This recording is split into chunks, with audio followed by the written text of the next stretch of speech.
I do submit all these with your names and Social Security numbers to the National Security Agency. I just want you to know that. Yeah.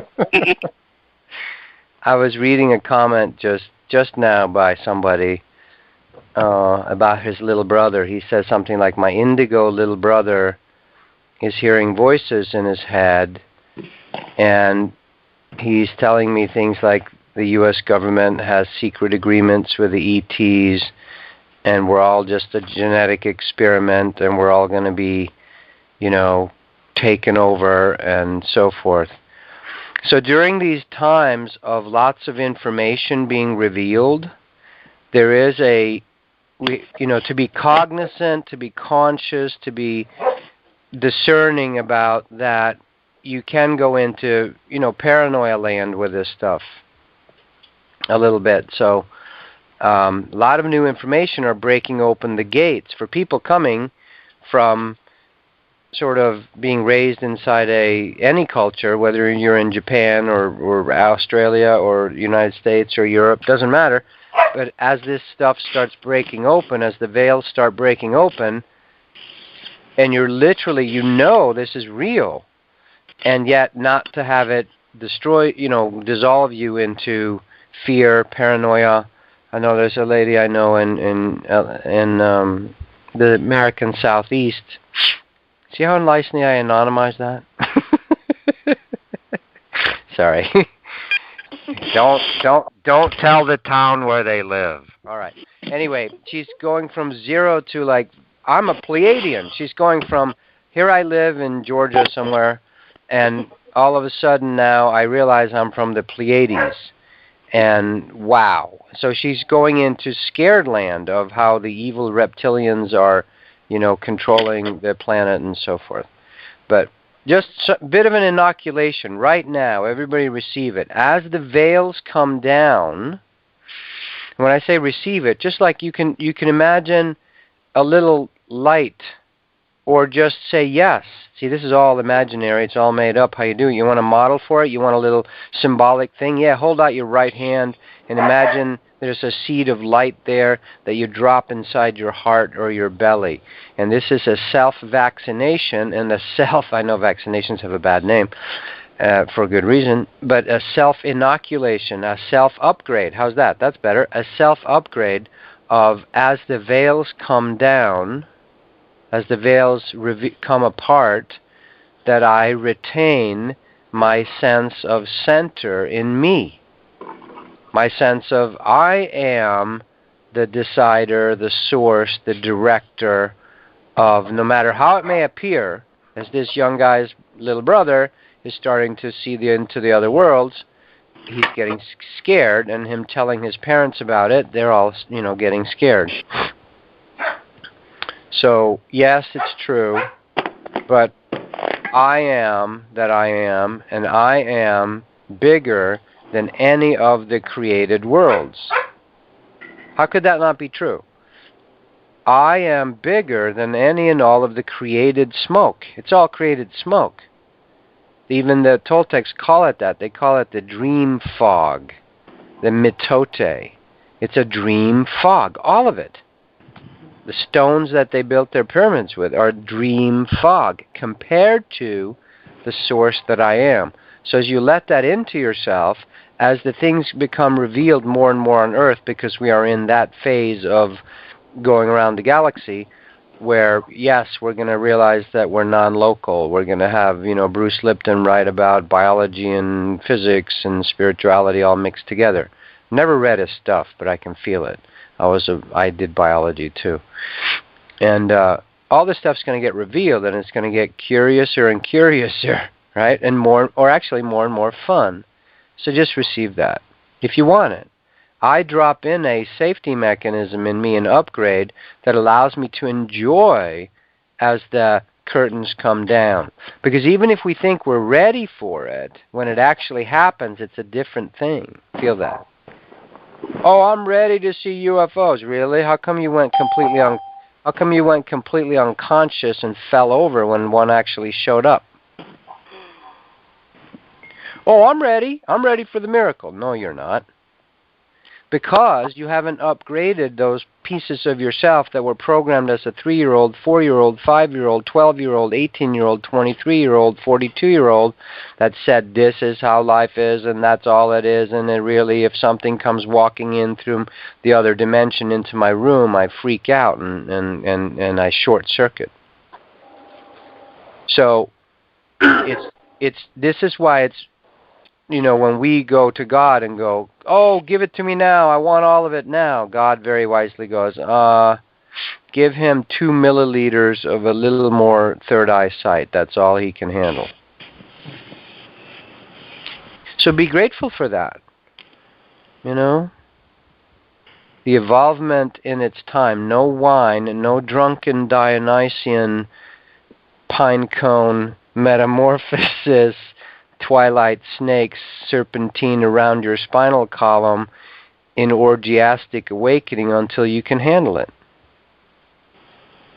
Because there's lots of spiritual casualties. Spiritual casualties. Syd Barrett of Pink Floyd. Too much, too soon. So just be grateful for a moment and feel, okay.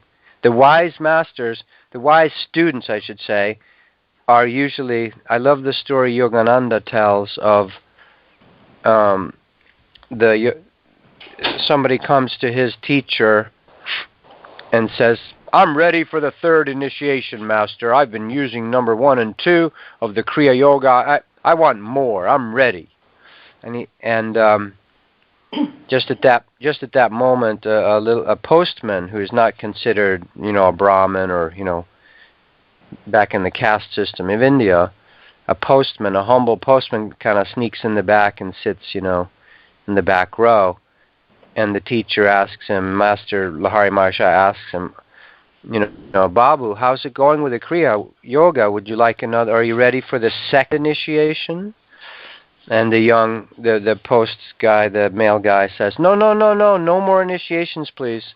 No, I am so drunk with the 1st initiation that I can't hardly even walk and deliver my letters. So please, no, I'm not ready yet. So just feel the perfection of, can't we relate to, there's a lot moving in my life already, sometimes, and other times you feel like, man, there's nothing happening. So just feel this right now. Feel both polarities. When you're in that state of, please, give me more, I'm ready, give me more. Hang on a second here. Bentley. Shh. Miley. Off. Okay, these guys know it. They know it. They know it. Hey, doggies.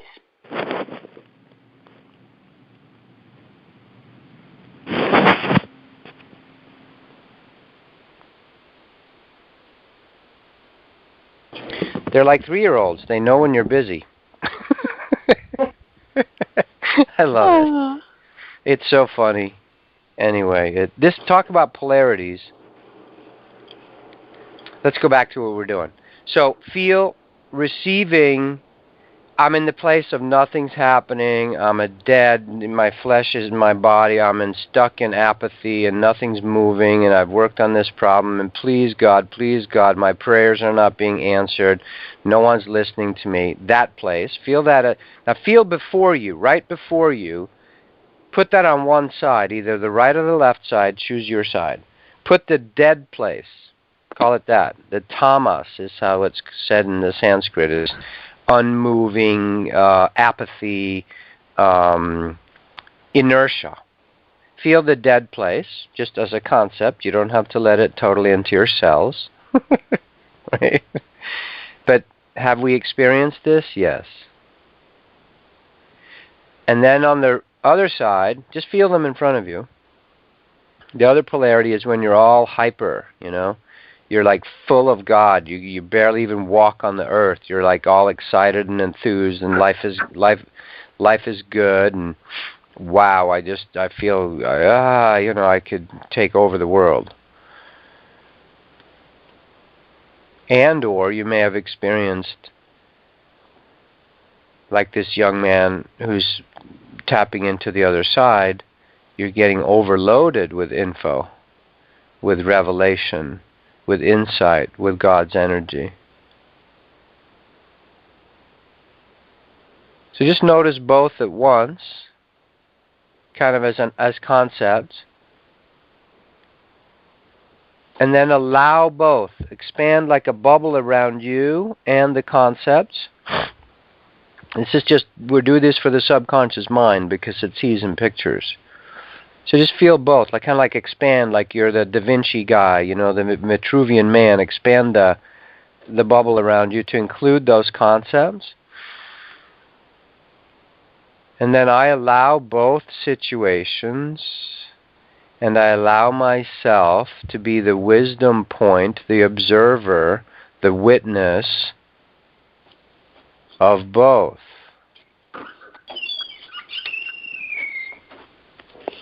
Somebody's opening their door. If you're moving around and stuff, it's fine, but just mute your phone or your Skype, please. So just feel both. I allow both. And now, like you dissolve or pop two bubbles, if you want to, you can pop both of them and allow them to merge. I allow both of those states. I don't take them either so seriously. I don't have them overwhelm me. I am the observer, the witness. Yes, I have no energy. Everything is dead. It's hopeless. That's a state we experience as humans. And then super enthusiasm. You can call it spiritual bipolarism. Very well known, by the way. On the awakening path, you will experience bipolar spirituality. Which is, wow, I had an enlightenment experience. I am enlightened. That's it. I had my Satori. I know everything. To back to, holy shit, I hate myself. I want to kill myself. You know, blah, blah, blah. It's hopeless. Like this young boy's feeling the ETs are going to take over our planet. It is hopeless. These are temporary, imaginal, not that they're not real, but they are imagined. They are made up. I image something. That is, I imagine. Image in. Imagine. I image in a temporary reality. Now, if you buy into it, so let them dissolve in your body. Not reject them. Include the energy. I want the energy.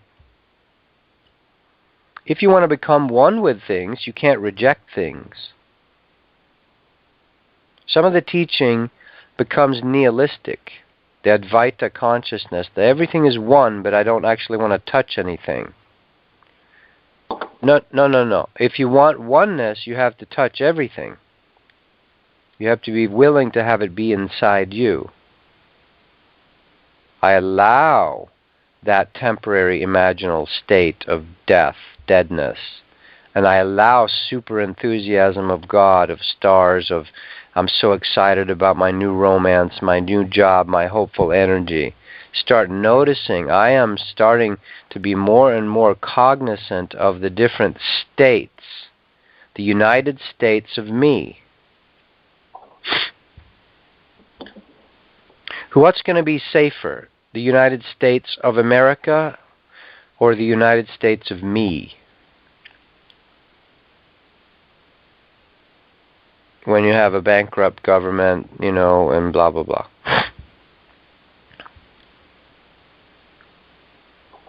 Which is, by the way, a thing America is going to have to go through here in the next few decades.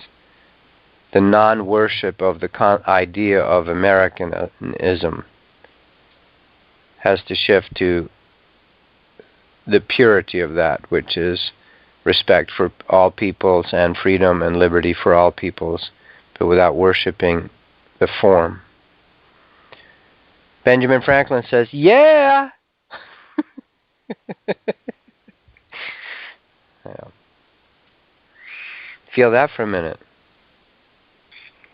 The United States of me is where I'm truly free. And so that is merging polarities. Merging polarities brings the balance point, the origination, the freshness, the start again. The Billy Idol white wedding, start again, fresh. Yeah. So these concepts are barely understandable by the human mind at this point, but you can feel it, sort of. You could feel that right there. The freshness, the immortal freshness, the everlasting, undying life, beginning, new beginnings, freshness all the time. I die daily, Paul says. He wipes out his Etch-a-Sketch daily. I have no history. Erasing personal history, Don Juan says to Carlos Castaneda. Eckhart Tolle says, be here now. Ram Dass, every teaching.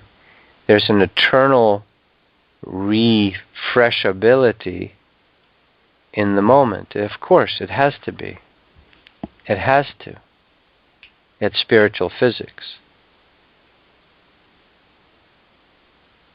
Receive that right now. So whatever situation, sit you, nation, whatever you're sitting in, you're sitting in it, situation, your circumstance, that which stands around you in a circle, in your 360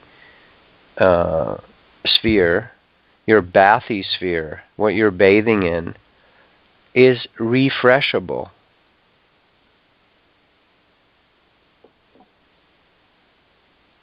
It can happen very, very quickly. Any situation we are in can be refreshed. But if you're teaching yourself to not get caught up in the outer mitote dream fog, then it's going to be interested in, and you are interested in not evaluating so much what is a good situation to be caught in, or a, quote, bad situation. That's freedom's just another word for I am got nothing left to lose. There's so many people now, the financial collapse of the world is actually a beautiful cleaning house.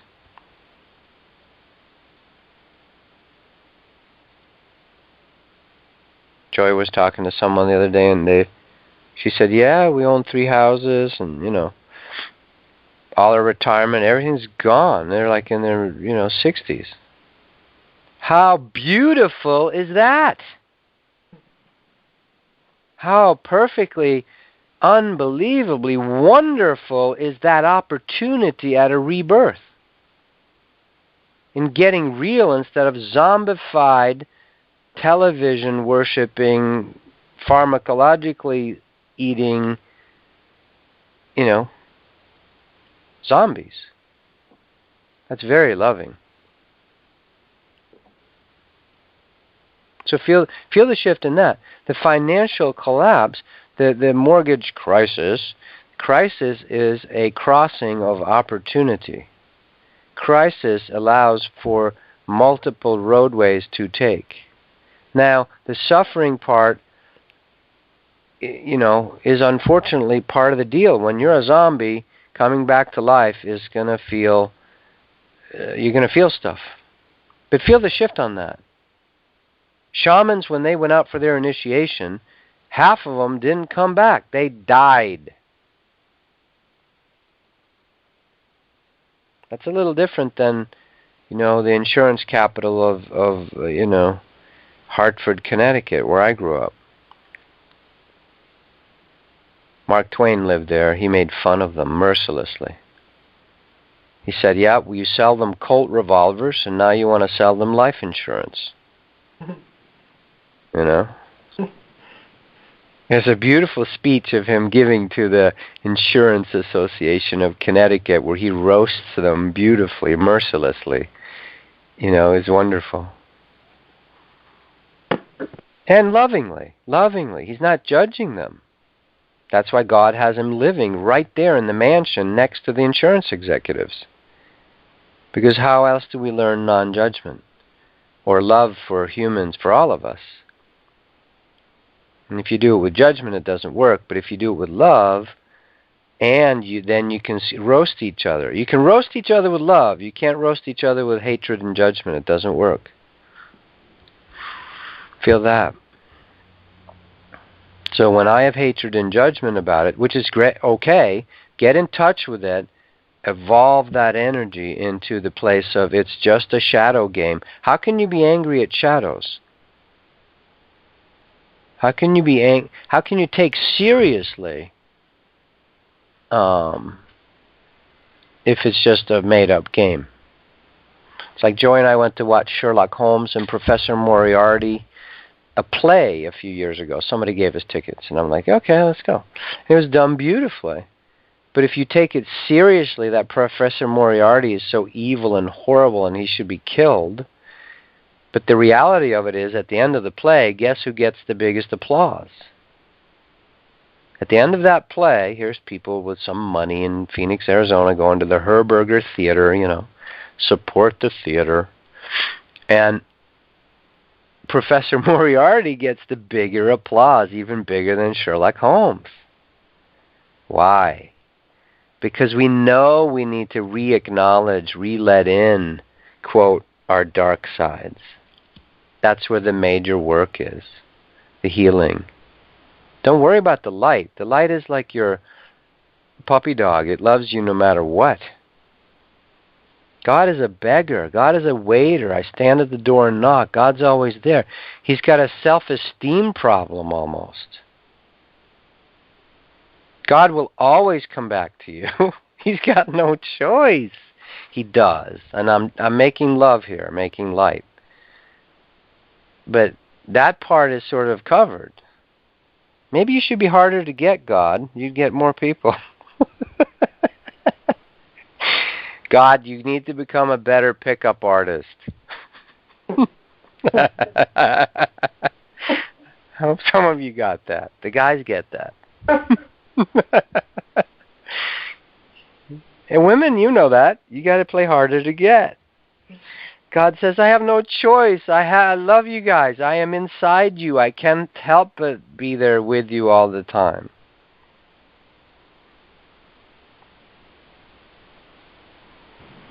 Feel that.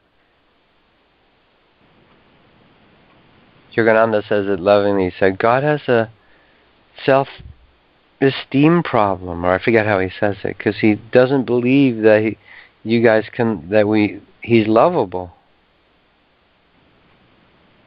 That's a different take than on that angry, vengeful guy, huh?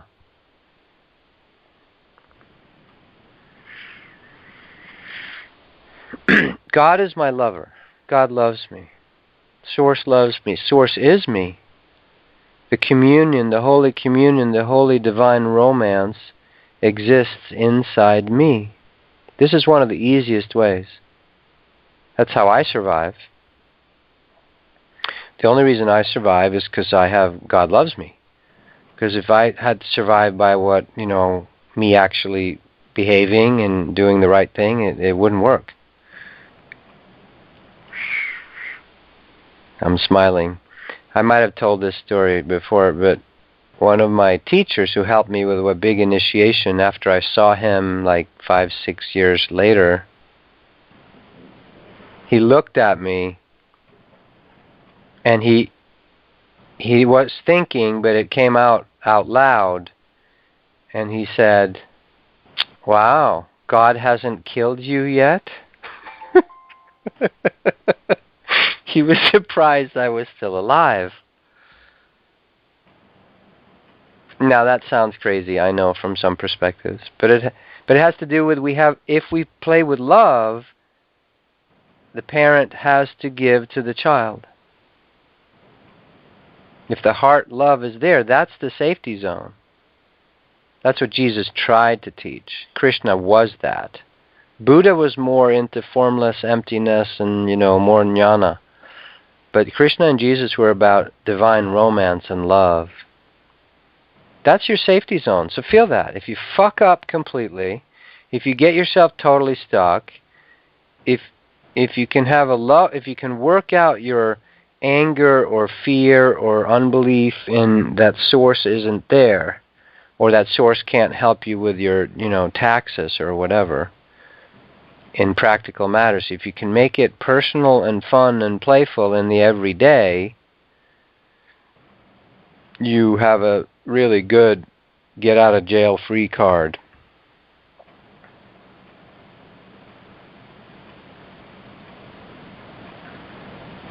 Magic can happen at that level. It can happen through wizardry also. You can learn the Solomon-esque arts, and do it in Merlin stuff. But Merlin, the ultimate wizard, who's a real being, Taliesin. He was also Joseph of Arimathea, Saint Germain.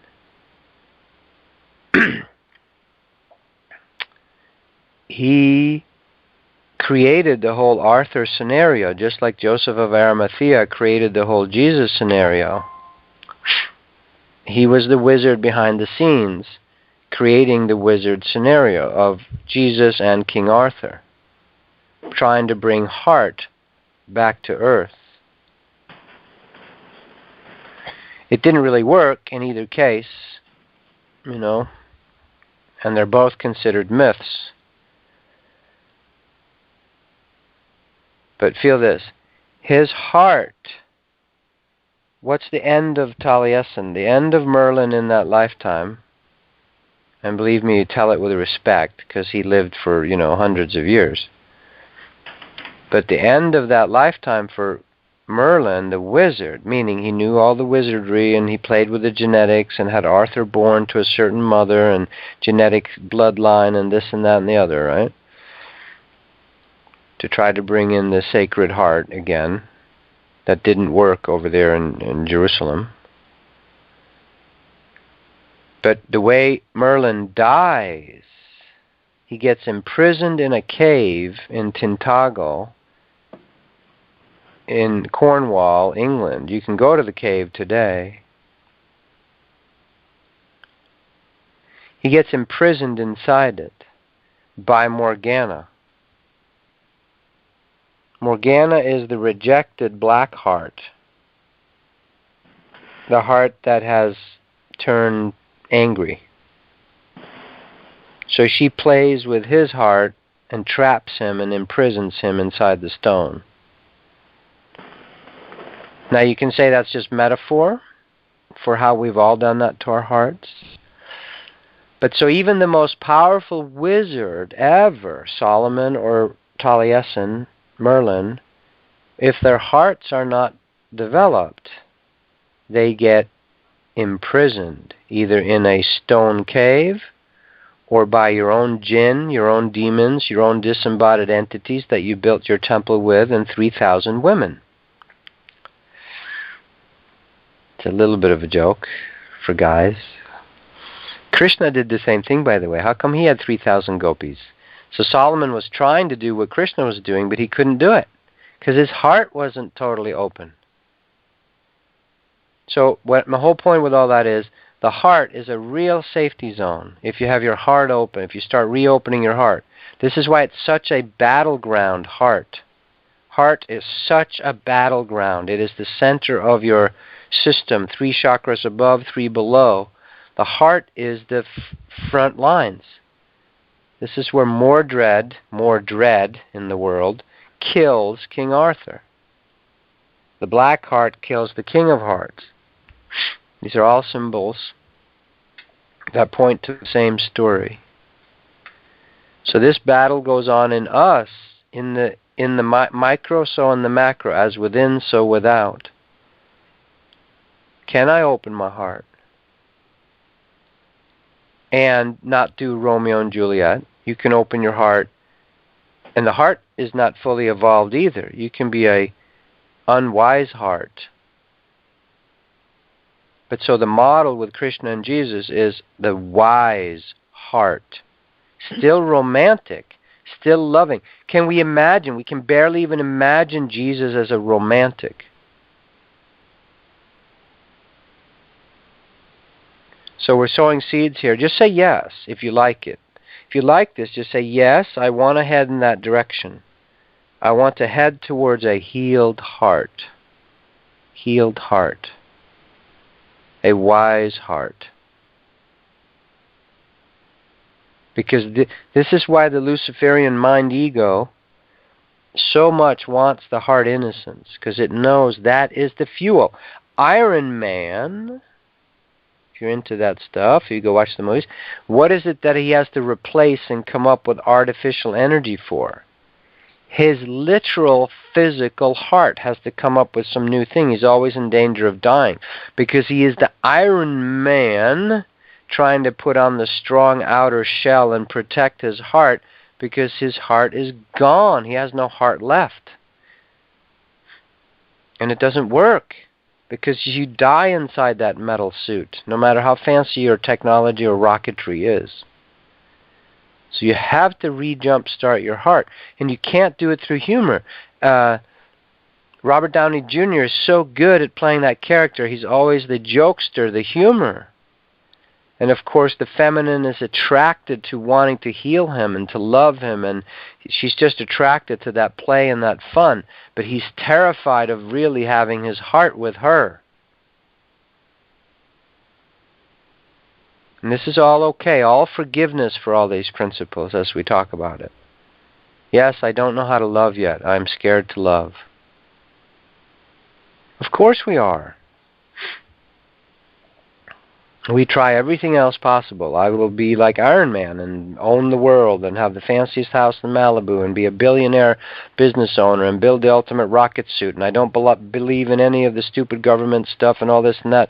But you still have to deal with your own heart, because that's the only safety zone there ever will be. The United States of me.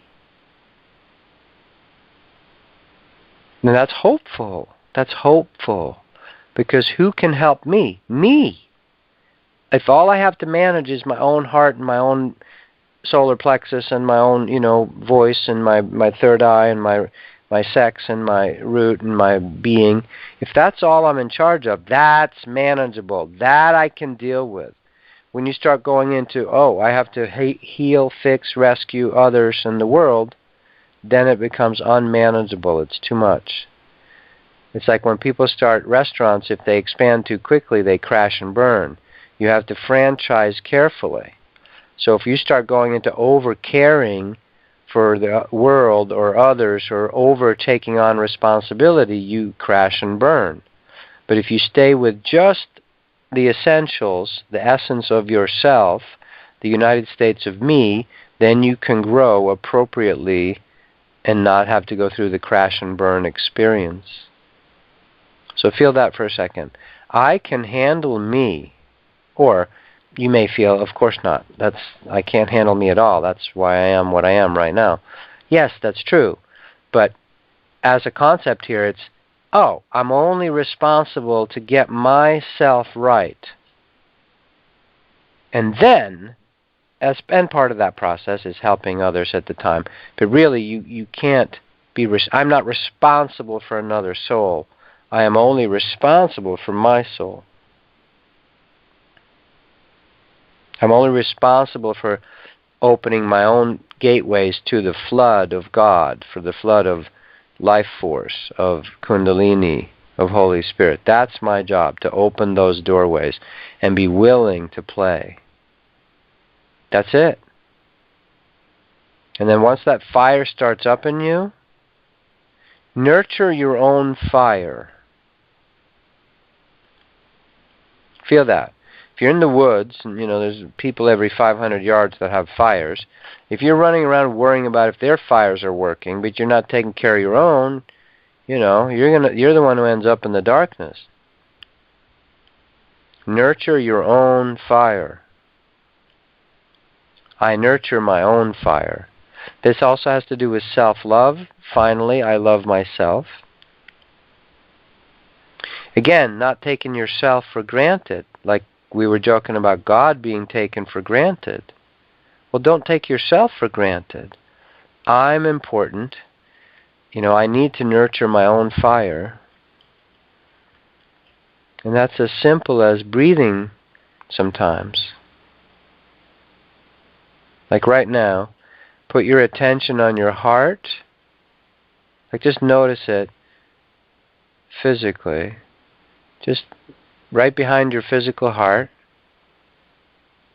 and my solar plexus and my sex root chakra.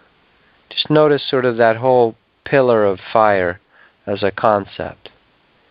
These are my access points to all that is. These are my sluice gates to let in the living waters that flow from Source. The more I remember and pay attention to, you can literally just imagine it, feel it. You're just paying attention, just noticing my spiritual heart, the cave of the heart. And the way we've been taught, which I have to unteach people, we have to unlearn, we've taught that paying attention is some kind of focus, like you hurt your head by squeezing your forehead together. No, that's not the way it is healthy. It's more a gentle landing. I use the image often of a dragonfly landing on a reed in the river. He's almost weightless. Use your attention that way. Just place your gentle attention on the gate of my heart. And then notice your breath falling naturally. I am being breathed. I am being breathed. I am being breathed. Where is the work in that? There's no sweat and toil in that. There is allowing in the inherent gifts of the child of God, of the universe. The inherent gifts on your original birthday are unlimited energy, unlimited love.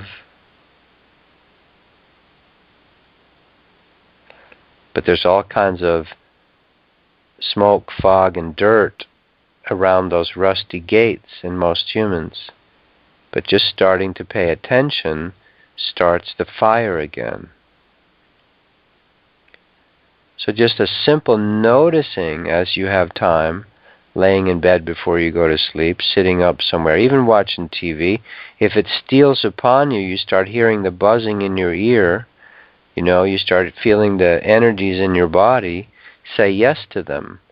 Say, let me place my gentle attention on my internal energy body, and these chakra wells, these source spinning wheels, these tornadoes, vortices, vortexes of the horn of plenty. That old symbol, the Germans probably came up with it, but it's like a ram's horn. It starts from nothing, Fibonacci spiral opens up, because it comes from the apparent 0 point. It comes out of nothing and creates everything. That is literally what your chakras are. There is a 0 point, a black hole, if you will, a nothing interface at the center of each chakra, from which there is an eternal wellspring of everything.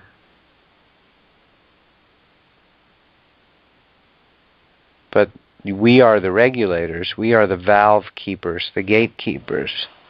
So just starting to notice it, and we've been carefully trained not to spend our attention or place our attention there by our current cultures. We should be mesmerized by things. I'm watching the Super Bowl tomorrow, but I can't watch the whole thing. I'll die. But I'll start at halftime. It's okay to embrace it, but not to have it own you.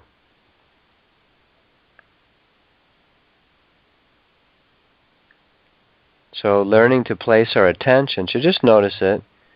Move your attention down to your root, your tailbone, your root chakra and your sex chakra, which is about 4 fingers below your navel in the center of your body.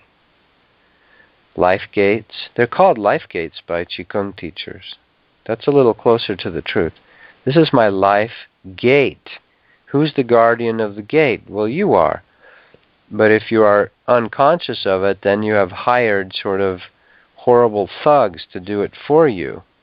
If you start getting conscious of it again, you become conscious of, let me notice, and as I'm talking, just do it. Just put your attention on your in the center of your life gate and in your root chakra. These are energy gateways. They are regulators of energetic influx into my being.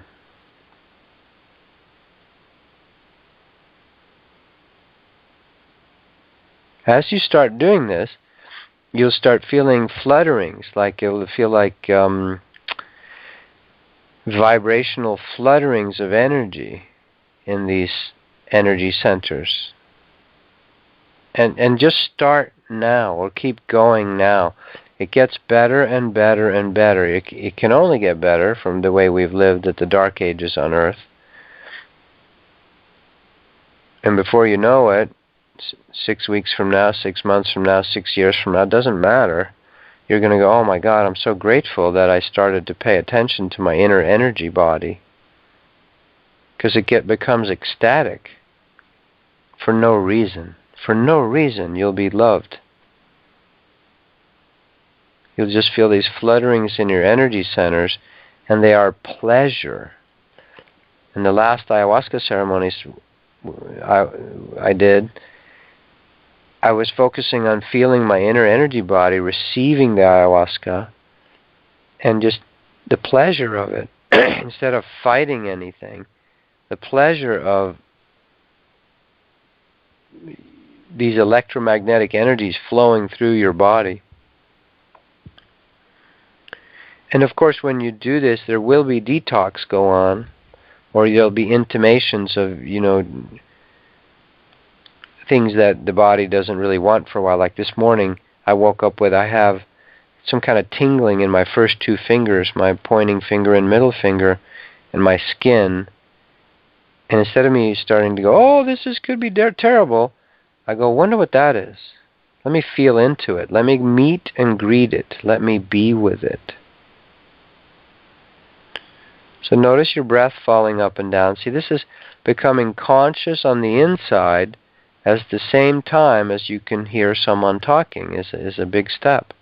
Right now we have it, I'm either totally in my head, yakking in the outer world, or I'm asleep, or I'm meditating. The meditating and asleep is my inward time, and the rest is outward time.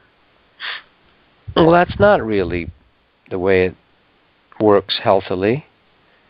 That's why you'll notice with masters that they walk around and they're sort of slower sometimes, or they're more inward directed. There's something about them. They're not into hurry and worry.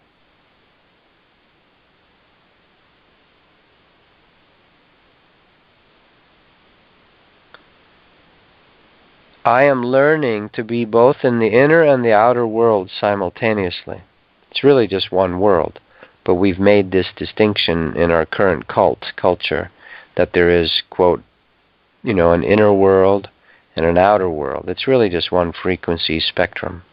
But I am learning to be cognizant, noticing my inner energy field, feeling my spinal column, my heart, my sex, my head, feeling myself as an energy field, an energy fountain, my own pillar of fire as I move about the world.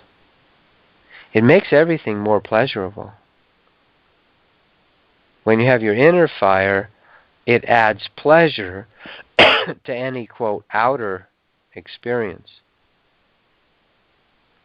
This is why when you go to a restaurant and you're feeling really good, my God, the food was awesome, it was a great restaurant, and then you try to share it with someone, and when you go there the second time, it sucks. Because you're not in the same space you were before. And you thought it was the restaurant's food that gave you that good feeling. No, not so much. It's more like 75% your internal state and 25% the outer stuff. So therefore every teacher says the primary function is for you to find yourself. The kingdom of heaven is within. Seek ye first. Be first with yourself, your inner self. I am that I am. I am the only gateway I have into the vastness of oneness. I am the only gateway I have into the vastness of oneness.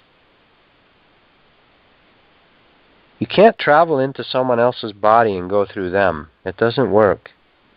No matter what the fundamentalist Christians say. You can't do it through Jesus. You have to do it through yourself. You can do it through the model he offered. You can do it through the blueprint. You can borrow his blueprint of how he did it.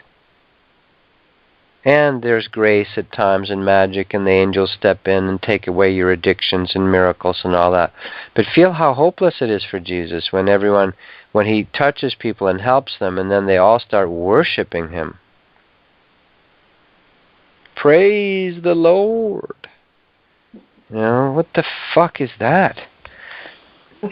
I don't want to look at myself, but so I want to avoid having to deal with myself by making him do it all for me. It doesn't work, spiritual physics-wise. So, you know, it's almost that inability to allow ourselves to become Christ's. Then we worship, the celebrity worship in this case, Jesus, and say, oh, you do it all for me, but I suck. I can't do it. And so that becomes a twisted energy game, and that's why it never works. Now, a direct relationship with Jesus, yes, beautiful. But at a certain point in his teaching of you, he's going to say, it's time for you to step up. It's time for you to accept these parts of yourself. And that's where many Christians get stuck. No, I'm not worthy, Lord, and all that. So feel how sad that makes Jesus. He's like, don't bring it up, okay?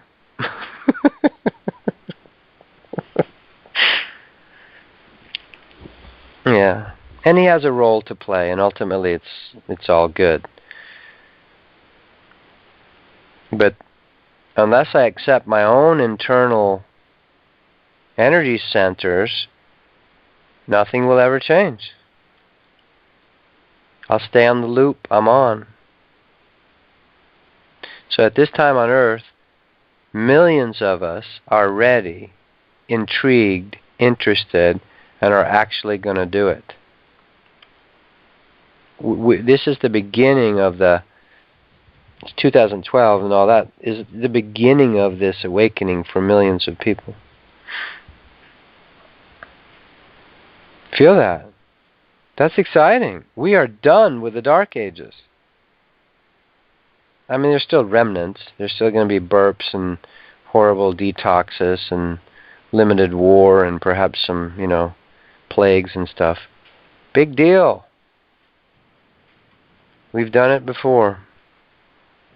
This time, millions of people have a shot and are interested and intrigued and want to reawaken into being able to enjoy their own selves, their own sisterhood, brotherhood, sonship, daughtership with Source. I am a piece of the Creator. I am a conduit for the Creator. Just let that into your spinal column right now. I am the conduit. My spinal column is the conduit for the Creator, the source of all that is. This is a spiritual, physical fact. My spinal column is the conduit, is the antenna, is the lightning rod, is the pillar of fire, that is the access point and channeling, literally the channel of your spinal column is the flow of the life force that is connected to the source of all things.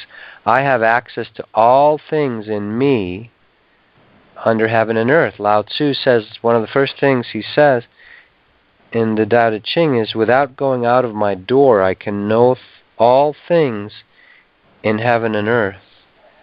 Without looking out of my window. Why? Because he has the access point is in him. Is in him.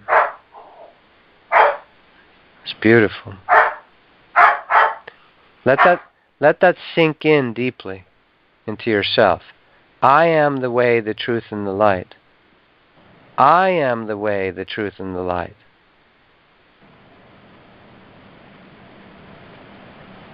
But I suck.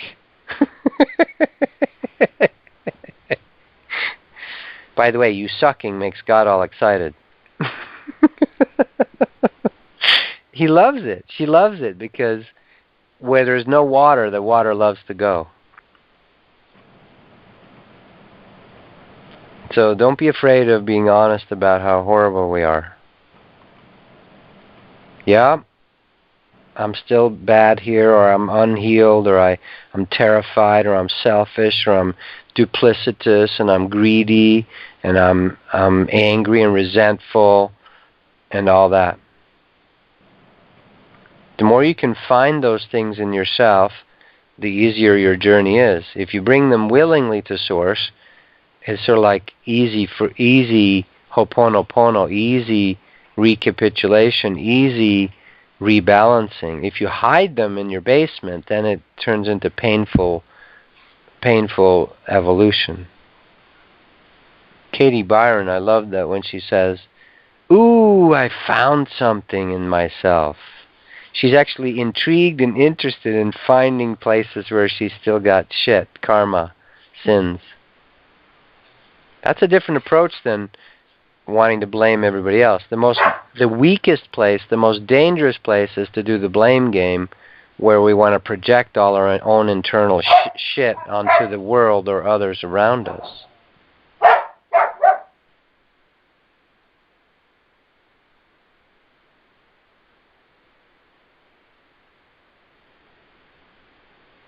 That's enough.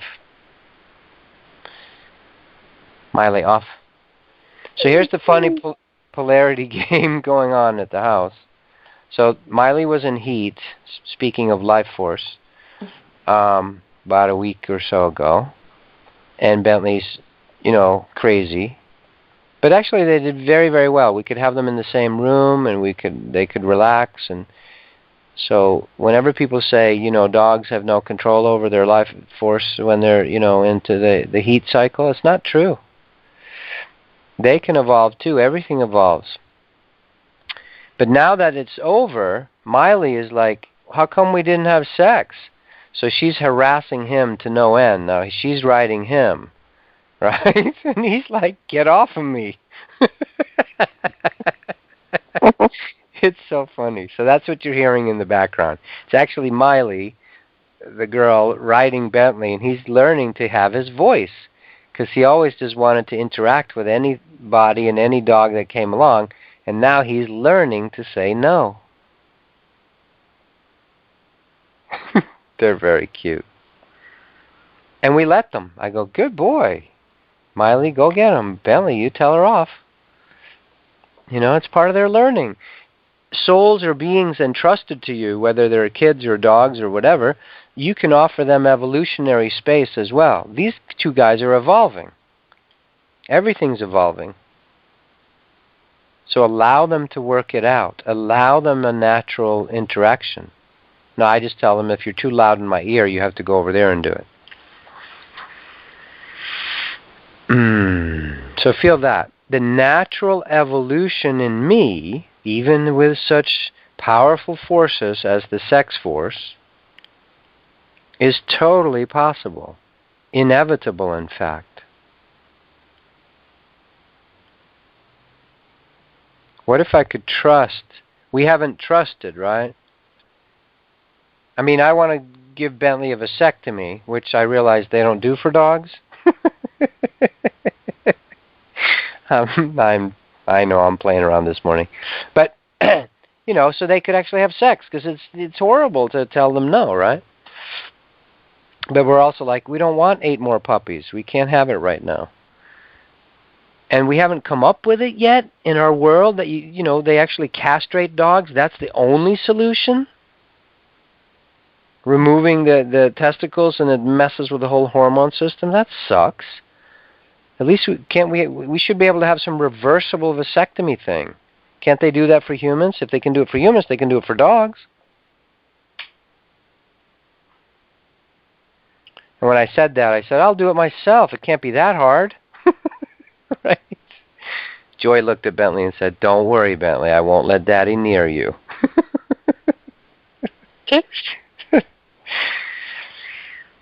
Anyhow, so we have evolving to do around the sex force, of course. Feel for a moment right now a seed of, I'm allowing my sexual energies, my sex force, to move into a natural expression. Now your mind is going to tell you, that's impossible. What would that look like? It's impossible. We're completely unbalanced. You have to keep it chained in the basement and controlled by multiple locks on the door and chastity belts and social behavior and blah, blah, blah. Let your mind complain all at once. It's going to lose. Just allow in the seed. I allow my sex force to take more and more of its natural place. When St. Teresa of Avila is having her ecstasies, the famous statue that's in the Angels and Demons Dan Brown movie book with Tom Hanks, that is a sexual ecstasy she's having while she's talking with Jesus.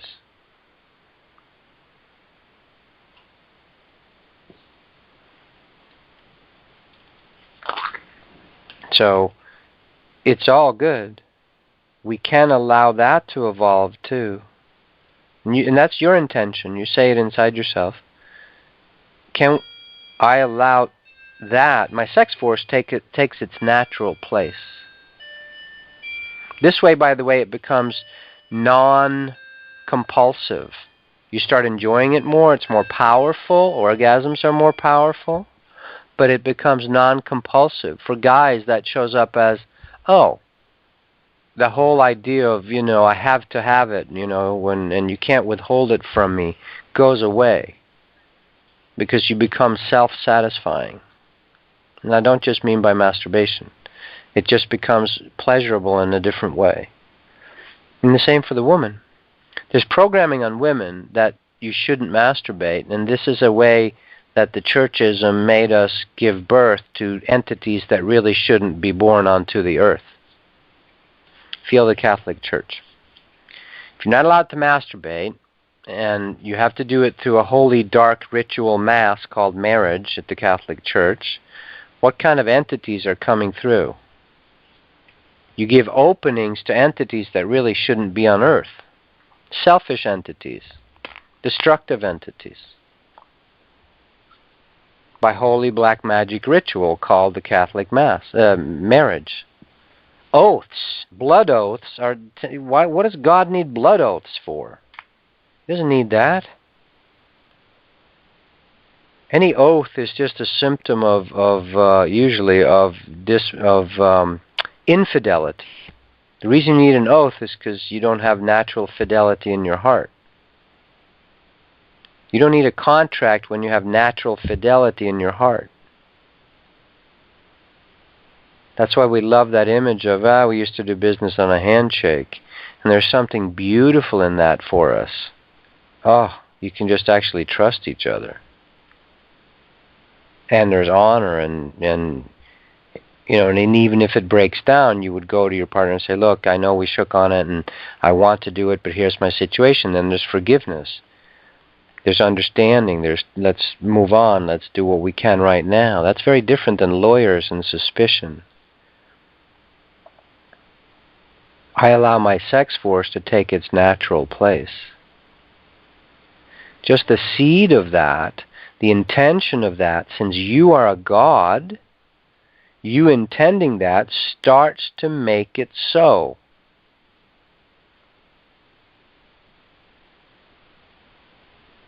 See, what I'm interested in is different than escaping the physical world. The old world of teachings was the physical world is fallen, the flesh is corrupt, the flesh is weak, the human emotions are a horrible nest of troubles, the heart is way too complicated in a nest of troubles.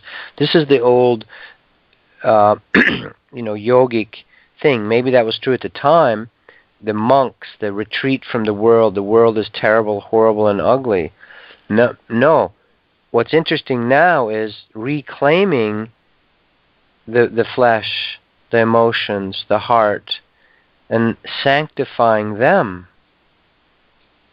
Otherwise, it's like you're abandoning one of your children.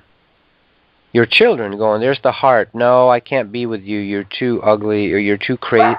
You're too crazy for me. Body, you are just too much of a pain. I'm abandoning you by the side of the road. Could you abandon your own children by the side of the road? That's what we've done through this old spiritual way of let's abandon the flesh, let's rise above the flesh, let's not get involved with the heart. Romantic relationships are not of God. You cannot serve both, That's BS. It is all sanctifiable. And this is why, some teachers hit on that during their lives, like Rumi, Yogananda, Hafiz, Kabir, these merging ecstatic saints, Saint Teresa, Saint Francis. I want all of it. I don't want some antiseptic heaven. Do you want to go to some heaven where everyone's sitting there cross-legged meditating all the time? I don't. So allow this, just get that. Get that, if you like that concept, you choosing. Get that in yourself that says, I want the original enjoyment. How about that? Original enjoyment instead of original sin. Original sin is going to turn back into original enjoyment. Original enjoyment. I like that. And as long as we stay with the center, knowing I am the way, the truth, and the light, that which is in me is greater than this stuff that I'm creating. That which is in my chakras, my very body, my spinal column, that is more fundamental, more source, more powerful, more originating, more creator than that which I'm creating, of course. We only get feedback and fucked up and screwed up and hooked in and confused when we start worshiping the thing we created. You start worshiping the food instead of your actual knowing that it's my energy of bliss that is allowing me to enjoy the food. I am my own pleasure. I am my own life force. That's why they always tell that story of the musk deer in the Himalayas. The musk deer, when he's in rut or musk, he's smelling the musk, and it drives him crazy to the point where the story goes, they will actually jump off cliffs, where the whole time the musk is coming from a gland on the male deer himself. He is the source of that thing that he keeps running around looking for. I am the fountains of effervescing eternal self-enjoyment and pleasure. Now I'm speaking ideally here. There is cleanup to do. There is detoxification in all of us to more fully realize and experience and actually experience this. But just to let in the fact that I am that gateway.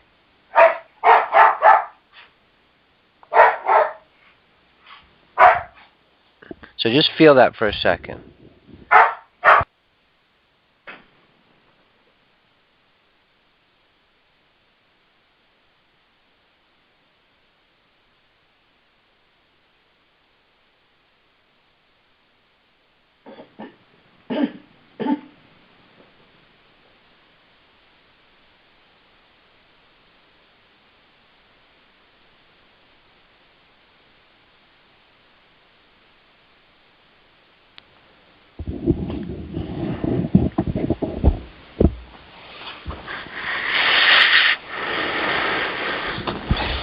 I am. That's a huge shift. This will undo all these ideas of, and this doesn't mean you don't use teachers, but you use teachers to remind you of that. You sit around someone or hang out with them some that is vibrating like that. They are a frequency tuning fork that is, and they're self-enjoying themselves. They've realized that there's no one here but me that I can access inside and to be with and to enjoy, when you sit with them, you can tap into them and they can start activating that in you. This is what darshan's about. This is a sympathetic magic. This is if you hold one tuning fork up, then the other tuning fork starts vibrating also, just by osmotic transferent conductivity. That's why it's good. That's why your mommy said, hang out with good people. Right?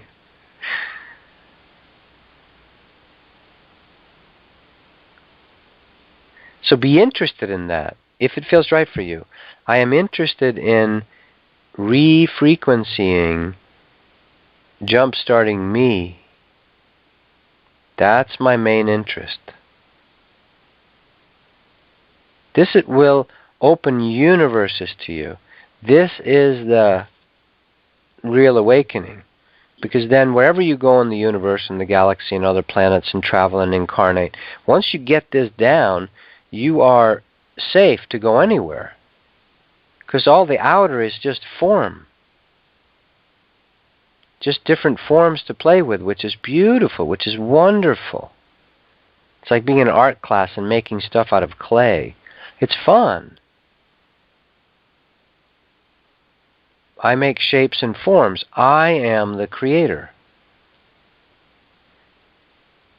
And if that feels like too much, you can say, I am the conduit of the creator. I allow God to work through me, take over my life. Assume me. I was watching Andrew Cohen yesterday, who's a guy who had some kind of awakening experiences. And at one point he says, and he used to drive me crazy because he's so mental. Dare I say it? It's like Jewish enlightenment. I'm sorry, I'm teasing. You know what I mean? It's not Italian enlightenment. It's like Jewish enlightenment, right? But he's changing, which is beautiful. He was laughing and being sweet.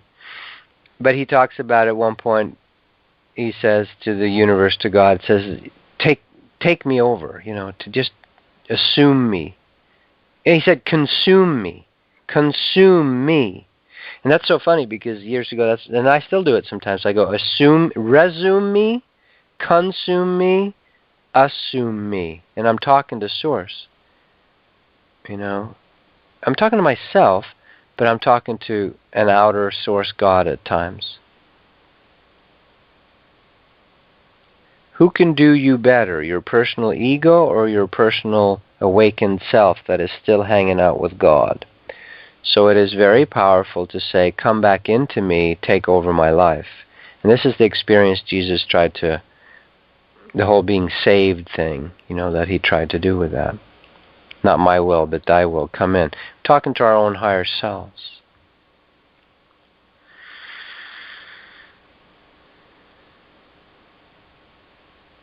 So it is helpful to be inspired by others, but that is only to help jumpstart your own systems. Get the cylinders working again in the end, your own engine.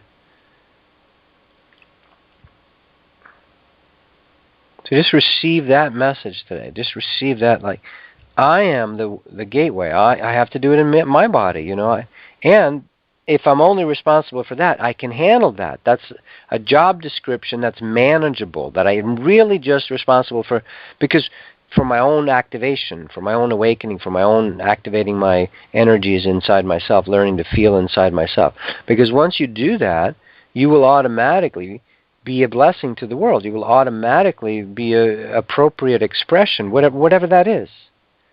Even if you're Genghis Khan. If you're in the flow, if you're in the zone, you are an appropriate expression of God's source on earth.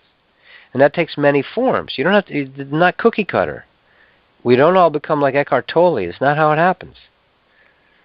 It happens, God and you are God. Your Godness decides, I want to do it this way. There's a myriad ways. Ayahuasca is an enlightened person. She didn't do it the way Buddha did it at all. She did it through merging with plants in the Amazon.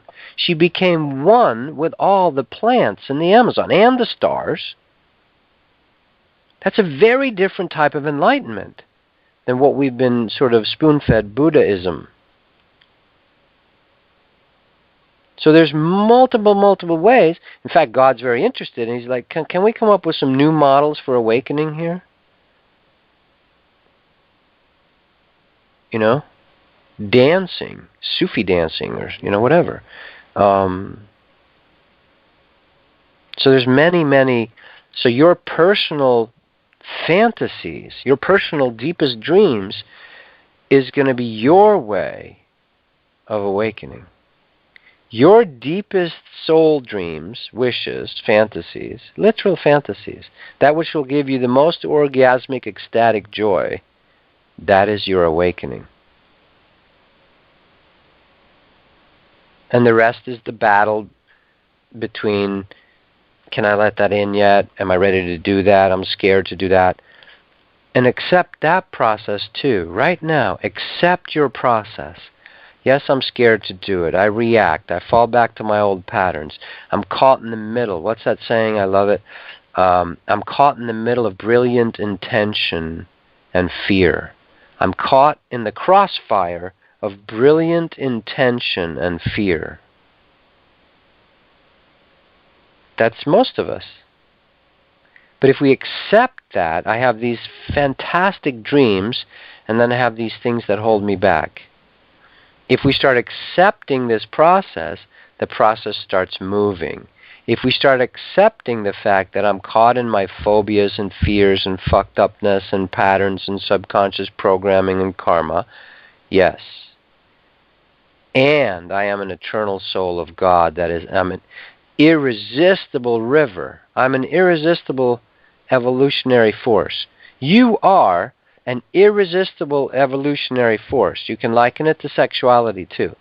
Sex is irrepressible, yes? On this planet? Can you repress sex? Hell no.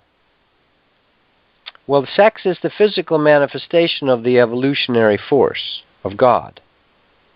Sex is the physical manifestation of the wanting to evolve impulse of God.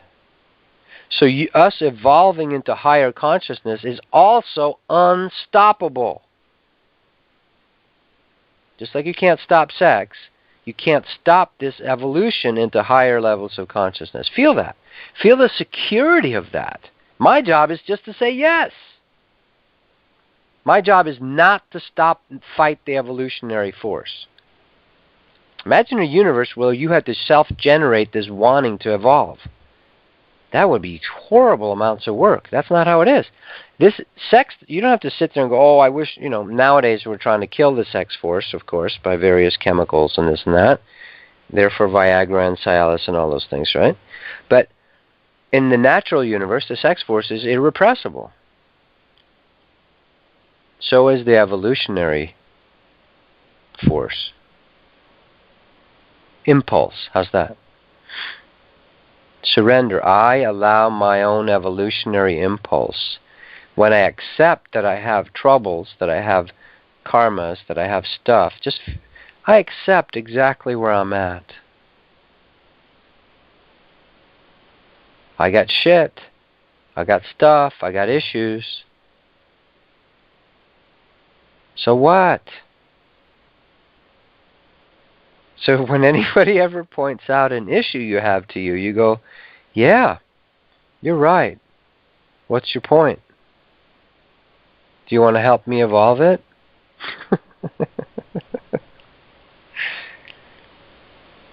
Instead of the blame game, it turns into, yes, thank you for, yeah, I agree. I'd like to evolve that in me. You're a selfish, controlling bastard, Tobias. Not about the selfish. You don't trust others, Tobias. Yes, I can find that in me. Ooh, you want to help me evolve that? Here, let's do the alchemy process. Let me feel that energy. Let me receive it, evolve it, accept it, dissolve it. Ooh, I feel better. Let's do it again.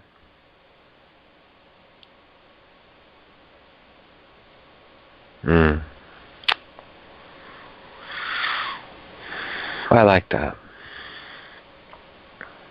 So I accept my situation, and I accept that I am an irrepressible evolutionary impulse of consciousness inside me. That is, of course, eventually, quote, going to win. You know, the water always ends up back in the ocean.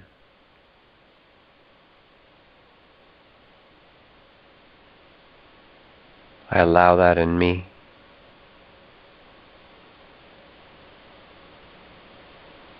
So just let that in. All right, I'll let that in. It doesn't have to take a lot of time. It can be just like dropping a seed, you know. Dr. Bartlett says, just like throwing a pebble in the pond. You know, you just drop it in the pond, and you let the rings spread out and do whatever they want to do. That's none of your business. You drop your intention in the pond. Yep. I drop that intention of I remember that I am the way, the truth, and the light. I drop the intention of accepting myself as having issues and stuff. Big deal. And those are dissolving at the pace. And I want to trust the way God Source does the pace with me. I want to ask for it. I want to surrender to it. Yep, I drop all those intentions in myself. Let them grow. Beautiful. All right, so that was a lot. I could feel talking into your bodies. That felt great. As I'm sitting in my body, I love it.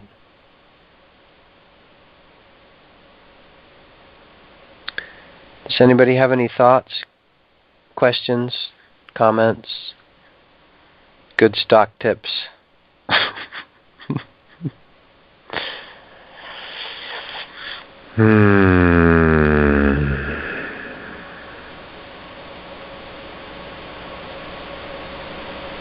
Did I do good? Really? I got you all to be quiet? That's awesome. I love it.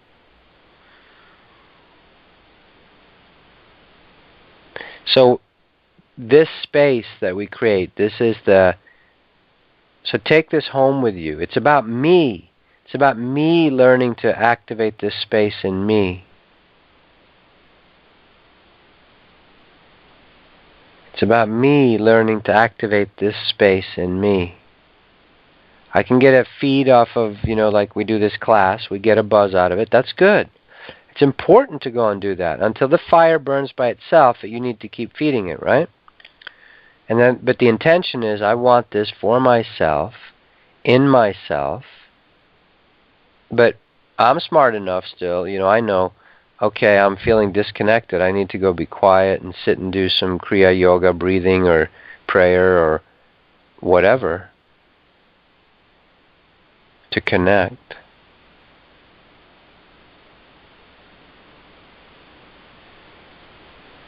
Yeah. So that seed is deeply being sowed today for everybody. The realization of that. Did it feel nice? Was there some ahas on, wow, I am the place that the work will happen. I am the gateway. I am the very body, the very mind, the very personality, the very ego. I am it. Thou art that is like the highest teaching in Hinduism. Thou, Sat, Twat, whatever it is. I am that. I and my Father are one. Just as a concept. But even if it's just a concept at first, boom, that's a huge shift from I suck, I'm a piece of evolutionary protoplasm, Darwinian nothing that is trying desperately to work its way back towards God. No, you already are that.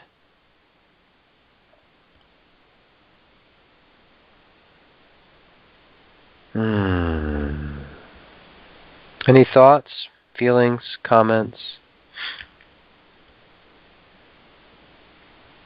I don't hear anybody snoring. That happens sometimes. That's pretty freaking awesome. It short circuits the whole search. It short circuits the whole outer drama in a way. But you don't become this nothing piece of enlightened, giggling nothingness. No, you become very practical in the world. and a blessing to the world, and an enjoyer of yourself. You become an enjoyer of yourself, which automatically teaches others. If you have kids, friends, family, partners, that will automatically help them. The more real, the more connected I become, the more of a help I am to Joy, or the dogs, or whoever shows up. And the more she does that, I'm very aware. I go, look, when you're connected to God, it feeds me. And she asked me, what can I do for you? I go, what you can do for me is you get more connected to your own God. That's what I love. That turns me on.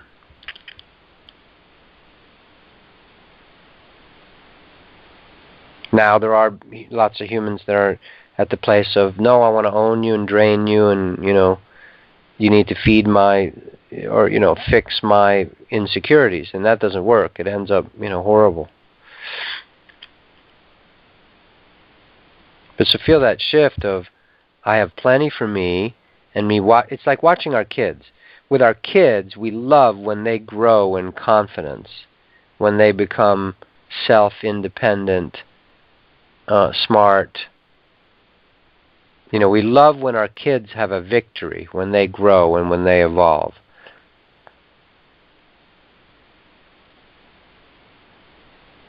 Now, reply how you feel that for your kids. Try to shift it to relationship partners. Oh, I love when they have a victory, when they grow. Even if that means they leave you. Even if that means they leave you, quote unquote, they graduate from the relationship. How's that? They're ready to move on. That's beautiful. How can that not be good for you and the whole world and the universe and plants and flowers and kids and puppies? Of course it is. Trying to hang on is just stupid. Doesn't work. Goes bad anyway. And the beautiful thing is, the more you drop into that space, then you go, oh, we actually still enjoy each other. As long as you surrender to the total allowing of it, then it can only be more enjoyable for you. Now, is this easy in personal relationships right now? No, it's not. But that's where we're headed. This is, the space we hit. Joy and I hit that space the other day. It was sweet. It's like, I love you, and you're totally free. And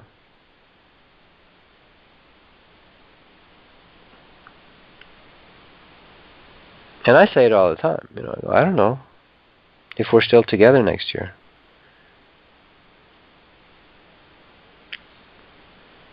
That's a really nice space to hang out in. And wisely do it.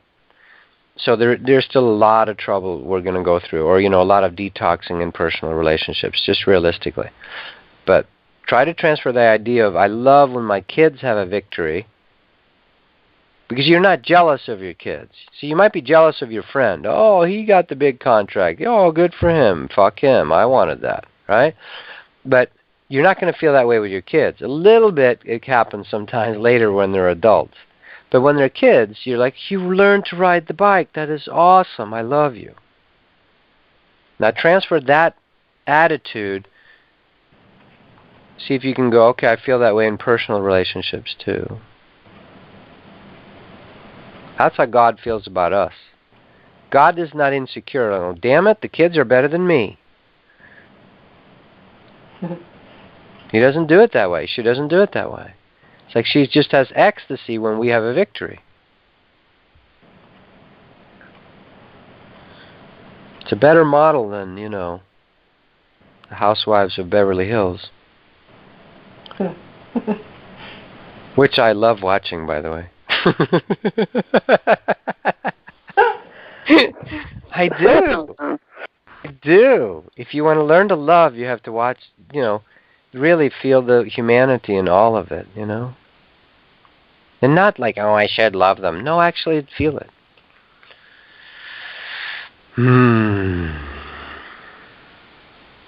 So this is all possible. Start now. Start noticing your chakras. Start being with that. Start growing your own garden. You're tending your own fire. This is the time. Start now. The journey of 1,000 detoxing steps starts now. And if you're listening to this, you've been on your journey many lifetimes, many places, and so this is the time when you're going to be able to reap benefits very quickly. This is not your first rodeo as a human being, so you're not going to have to live through lifetimes of total, mayhem that way. This is the time of awakening into sovereign creatorship. I am a piece of God. Else you would, not be listening to me. Feel that about yourself. You wouldn't be listening to this unless you already had a lot in the bank. You've done a lot of foundation. You're right there. And it's not about a goal. There's no goal here, except I want to feel, I want to be me. That's it. I want to know me more. I want to know me more. This way you can start enjoying the world. I'm going to get a new car. Why? Because it fucking feels good. That's why. And I'm going, God did this with me years ago. I go, oh yeah, I'm going to get a new car, and I'm going to get the Xterra. I have an Xterra now, And then God suggested, and I say God, it feels like this loving support energy. You could say it's my own higher self, my angels, my guides, whatever, my own self. He said, well, what about the Mercedes over here? And I'm like, well, I hadn't thought of that. He goes, look, it's this beautiful emerald green. It's the 430. It's got the nice wider wheels. It's, nice. And I'm like, okay. And the guy shows up, drives it to my house, and he's a trader of cars. And God says, look, it's the same price, a little bit more, but not too much. And my mind's going, nah, nah, nah, nah, nah. And then God says, feel it. How does it feel? I said, feels good. God says, well, I'd go with that. And now in my particular case, because I've been a sannyasin renunciant living in the caves with my begging bowl and all that stuff, part of what helps me balance is to allow some of the materiality that I've judged. For others, like my mom, she had everything this life. Now she's living in a mobile home. She used to have this log home written up in like Country Magazine or something. And I'm like, Mom, seriously? You're fucking embarrassing me. Now you bought this mobile home. Right? And it's perfect. She doesn't care. She loves hanging out with neighborhood kids.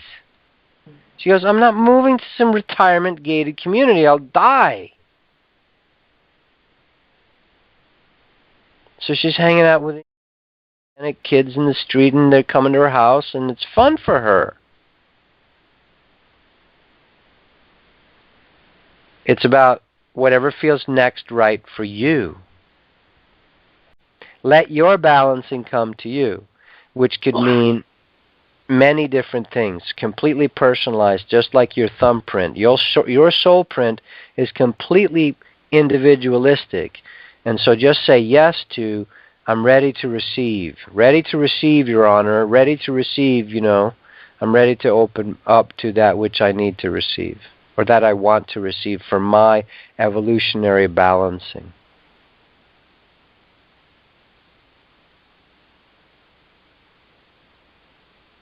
Let the money game be less important or less fearsome. Let it be natural. And that can be on the end where I have nothing. I have $20 to my name, and I'm cursing, not cursing, but I'm telling God, fuck you. I'm not telling anybody I have nothing. If you can't help me, I don't want to be here, fuck off.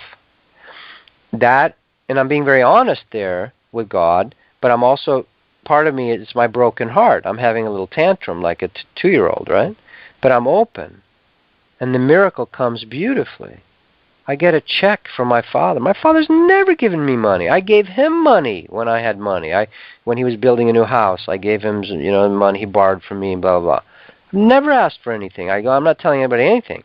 My own human father at that point, somehow God gets him while he's sitting at his desk there at the house back in Connecticut and says, "Send your son $2,000. You know? And I get this check from my human father, and God is so smart, is so beautiful, is so magic, that not only does he start heal my relationship with my human father, but it heals my relationship with my heavenly father, if you want to say it that way, with God's source. And I just feel this undeniable love, that I'm loved, I'm taken care of, even though I was a, terrible 2-year-old with God going, fuck off, I hate you.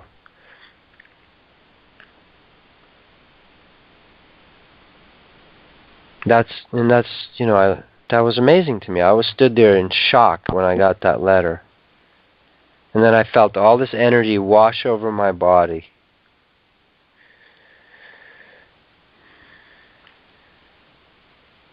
Because I felt loved.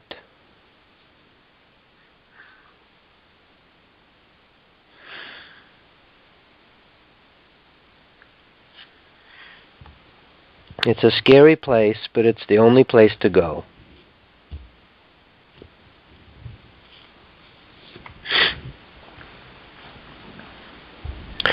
The rest is just us running around and avoiding it, which is okay.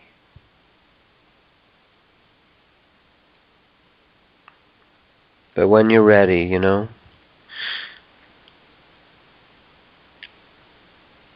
All right, that's all I have. I have to go eat bacon now. Maybe not. Let God love you. That's why when they asked Jesus, Master, should we eat pork? And then he said, shut up. You've heard me say it before. It's not so much about what you eat. It's more like what's in your energy field, in your heart, in your kundalini, in your chakras. And you will naturally have a better diet as this starts happening too. I want my green juices. I want my fruit juices. I want this.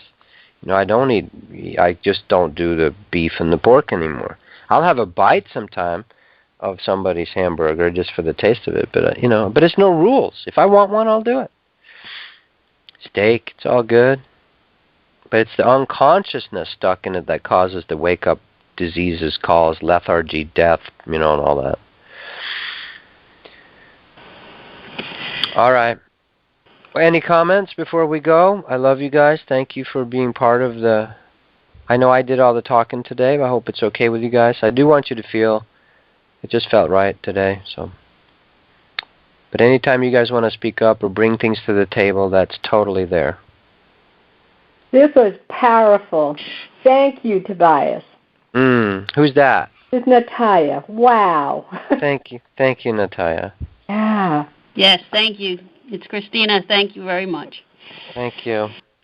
I will send this out to you guys. I know I missed last week sending it out, but I'll send this one out. I'll make a note on Wednesday. Love, Mark. Love you, man. Later. Peter, did you make it today? Nope. I'll call him. I did. I'm here. I'm just driving. Oh, okay, good. All right. Well, thank you. Yes. You're welcome. Thank you, Tobias. Love, love, love. Bye, everyone. Next crazy batshit channel next week.